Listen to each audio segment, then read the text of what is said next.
रामकृष्ण के जीवन में ऐसा उल्लेख है।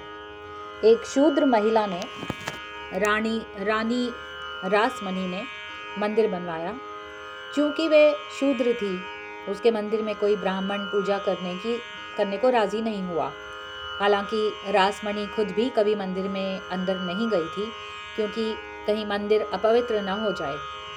ये तो ब्राह्मण होने का लक्षण हुआ।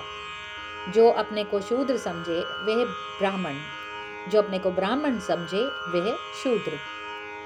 रासमणी कभी मंदिर के पास भी नहीं गई, भीतर भी नहीं गई, बाहर से घूम आती थी। दक्षिणेश्वर का विशाल मंदिर उसने बनवाया था, लेकिन कोई पुजारी नहीं मिलता था और रासमणी शूद्र थी, इसलिए वह खुद पूजा नहीं कर सकती थी।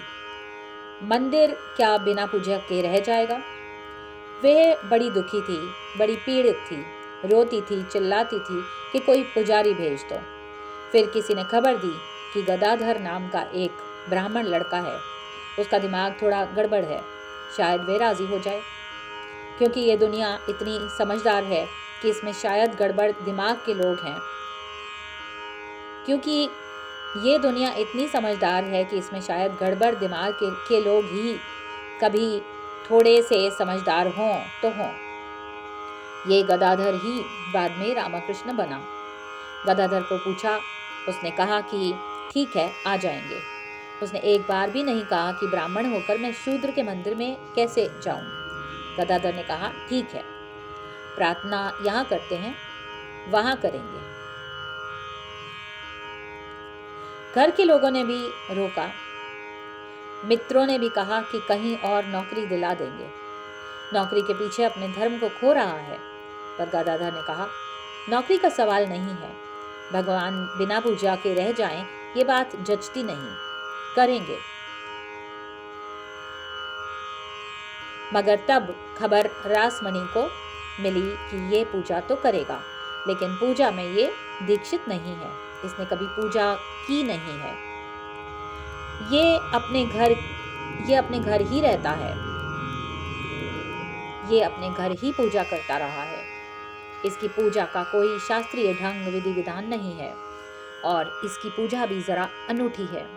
कभी करता है, कभी नहीं भी करता, कभी दिन भर करता है, कभी महीनों भूल जाता है। और भी इसमें कुछ गड़बड़ है कि ये भी खबर आई कि ये पूजा करते वक्त पहले मिठाई वगैरह हो।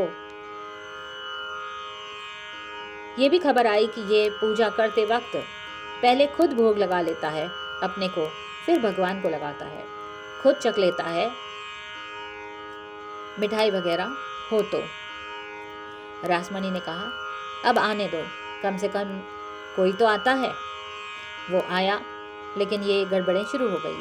कभी पूजा होती, कभी मंदिर के द्वार बंद रहते, कभी दिन बीत जाते, घंटा ना बजता, दिया ना जलता, और कभी ऐसा होता कि आखिर कि सुबह से प्रार्थना चलती तो 12-12 घंटे नाचते ही रहते रामकृष्ण। आखिर रासमणी ने कहा कि ये कैसे होगा। ट्रस्टी हैं मंदिर के, उन्होंने बैठक बुलाई। उन्होंने कहा, ये किस तरह की पूजा है, किस शास्त्र में लिखी है? रामकृष्ण ने कहा, शास्त्र से पूजा का क्या संबंध है? पूजा प्रेम की है। जब मन ही नहीं होता करने का तो करना गलत होगा, और वे तो पहचान ही लेगा कि बिना मन के किया जा रहा है। तुम्हारे लिए थोड़े ही पूजा कर रहा हूँ, उसको मैं धोखा न दे सकूंगा। जब मन ही नहीं करने का, जब भाव ही नहीं उठता तो झूठे आंसू बहाऊंगा तो परमात्मा पहचान लेगा। वो तो पूजा ना करने से भी बड़ा पाप हो जाएगा कि भगवान को धोखा दे रहा हूँ। जब उठता है भाव तो इकट्ठी कर लेता हूँ, 2-3 सप्ताह की एक दिन में निपटा देता हूँ, लेकिन बिना भाव के मैं पूजा नहीं करूँगा। और उन्होंने कहा, तुम्हारा कुछ विधि विधान नहीं मालूम पड़ता, कहाँ से शुरू करते, कहाँ अंत करते।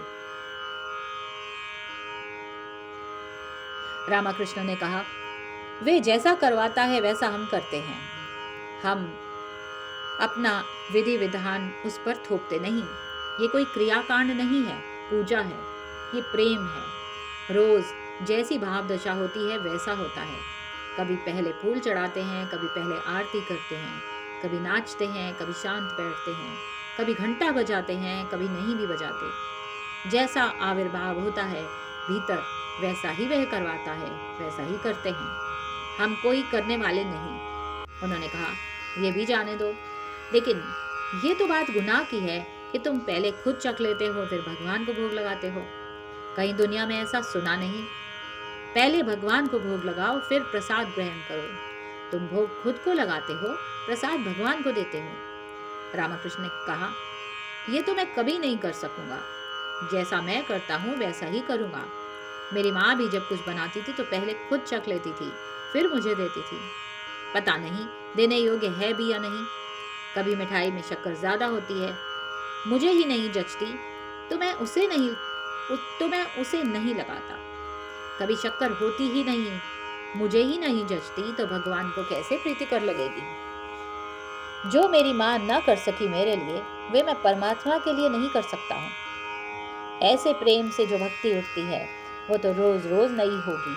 उसका कोई क्रियाकांड नहीं हो सकता, उसका कोई बंधा हुआ ढांचा नहीं हो सकता। प्रेम भी कहीं ढांचे में हुआ है, पूजा का भी कहीं कोई शास्त्र है, प्रार्थना की भी कोई विधि है। वे तो भाव का सहज आवेदन है, भाव की तरंग है।